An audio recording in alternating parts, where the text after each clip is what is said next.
I'm Perry White, and I'm adjunct professor of music here at Mid-America. I direct the concert choir. Previously, I was the director of music at the McFarland United Methodist Church down in Norman, and I served in that post for some 23 years before I retired. I think in any position, any job that you have, an individual always looks at other positions, and it seems quite often that the grass is greener on the other side.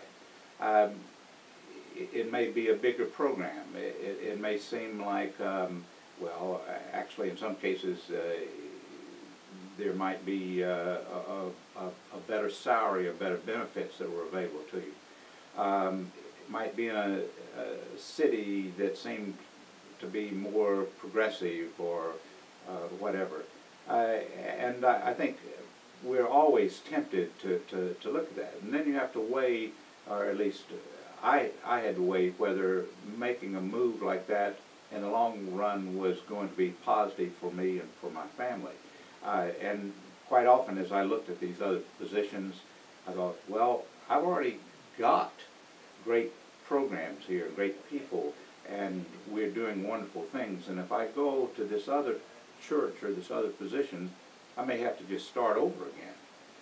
And although initially it seems to be very inviting, as I looked at that, I thought, well, you know, I think we're doing quite well here, and I'm not sure why I need to make that move. As I mentioned, I stayed at McFarland for 23 years, which is quite a long tenure.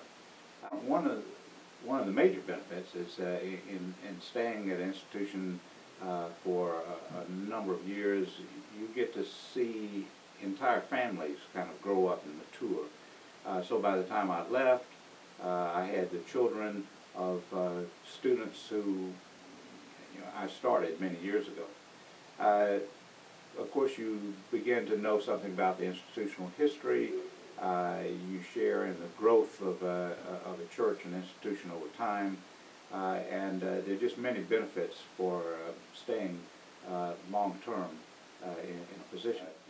If you stay long-term, I think one of the challenges is to keep yourself fresh, stay in tune with the changing nature of the church, the personnel, the congregation. I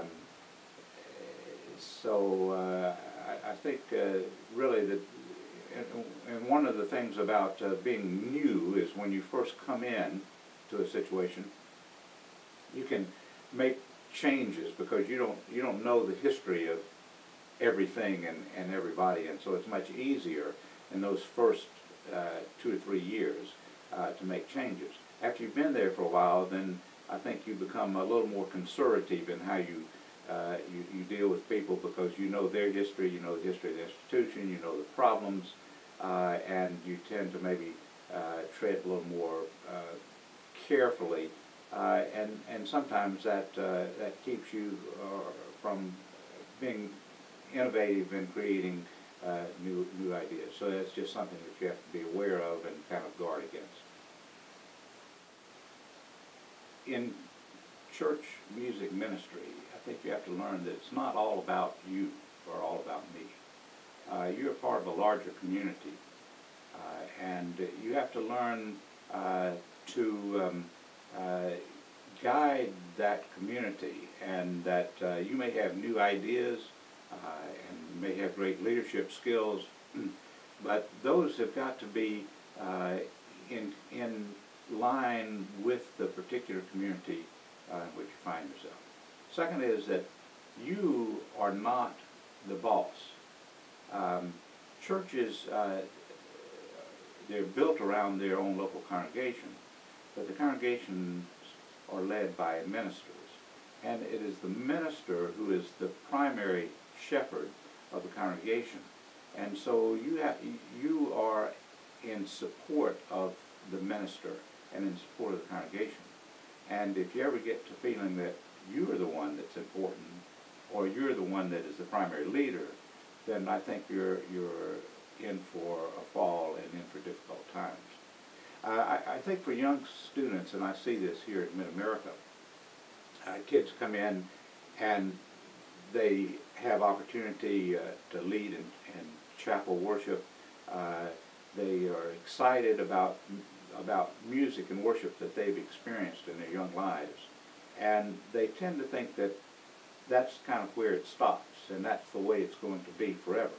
But 2 years, 5 years, 10 years down the road, things are going to have to change. They may be in a completely different kind of community, in a very large church, and they need to be prepared.